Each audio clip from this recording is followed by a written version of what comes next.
Hi everyone, I'm Casey. I'm a naturalist at Preservation Parks, and today we're going geocaching. Let's go!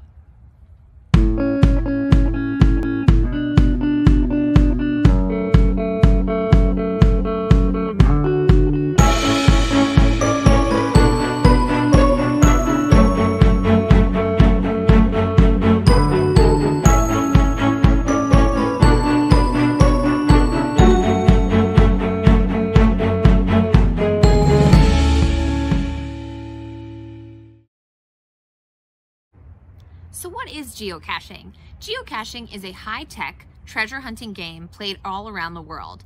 The basic idea is to use GPS coordinates to locate hidden containers called caches and then log your experience online.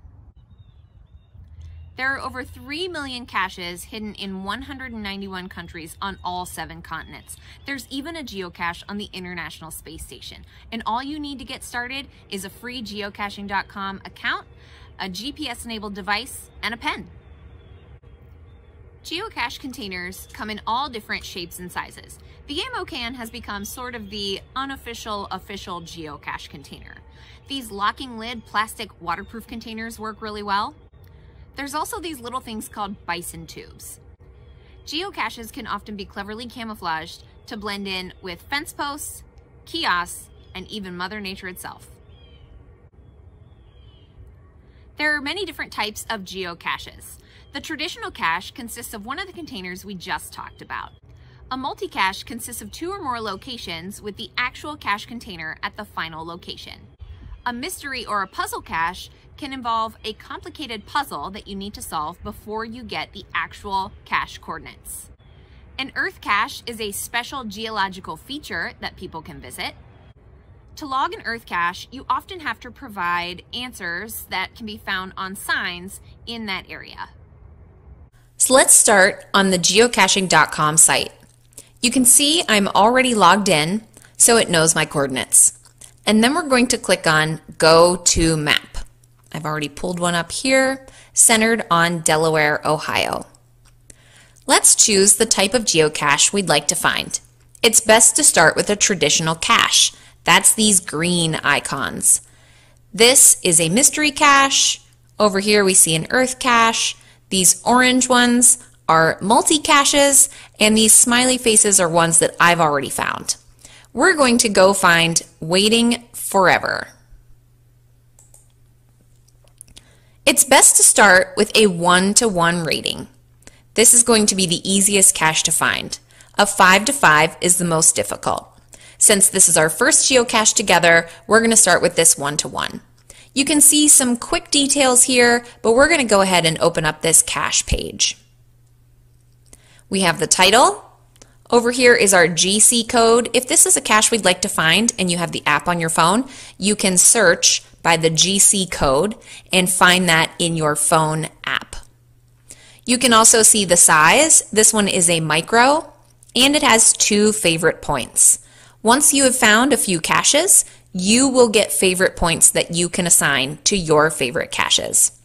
Here are GPS coordinates in case you'd like to go find it with your GPS unit. Our description.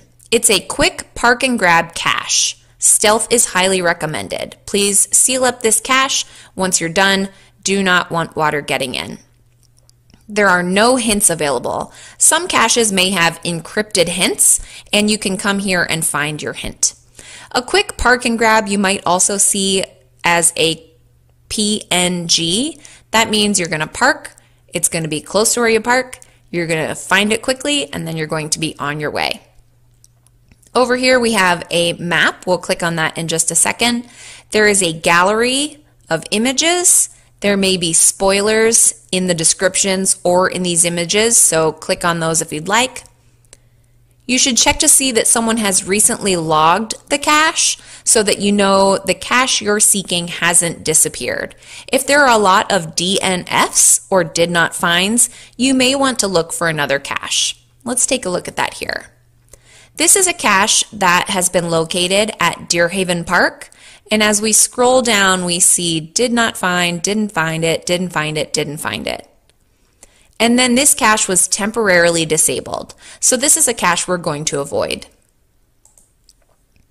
Someone last found our Waiting Forever cache on October 14th. That's pretty recent, so we can almost guarantee it's going to be there.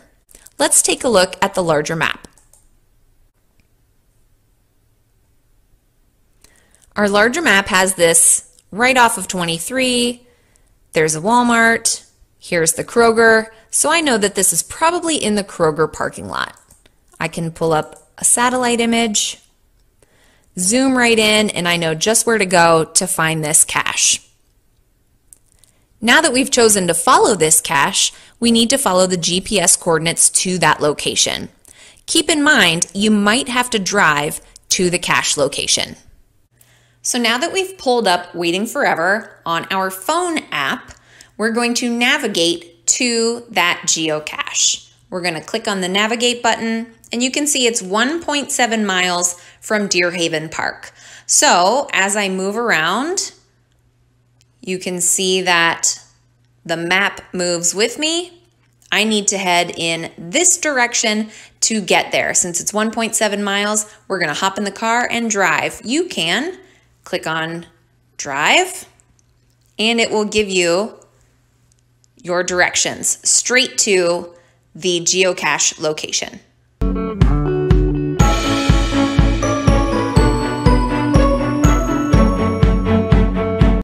So now that we've made it to the cache location, here in the Kroger parking lot, it's time to turn off our phones and start looking with our eyes. Just like the description said, an easy park and grab. I'm gonna sign this log, replace it just like I found it, and I'll be on my way. Now let's navigate to a cache a little closer to home. We're gonna find Over the River and Through the Woods. It's located in the Havener side of Deer Haven Park. Let's click that navigate button and be on our way.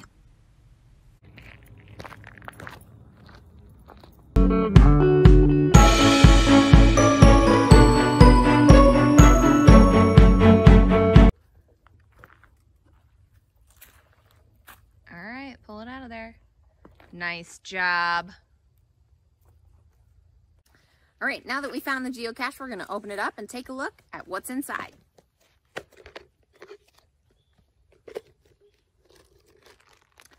There's always a logbook. This one seems to be nice and dry, so we're not going to have to worry about replacing the log or telling the cache owner that the log is wet. And we've got our swag items, things that we can trade out if we'd like to. Looks like there's a thing of paint. Let me see it, please. This one even has a, this is a geocache, so that if someone else finds it, they are not turning it in as trash or taking it as trash. There's a pen inside this one, which is good.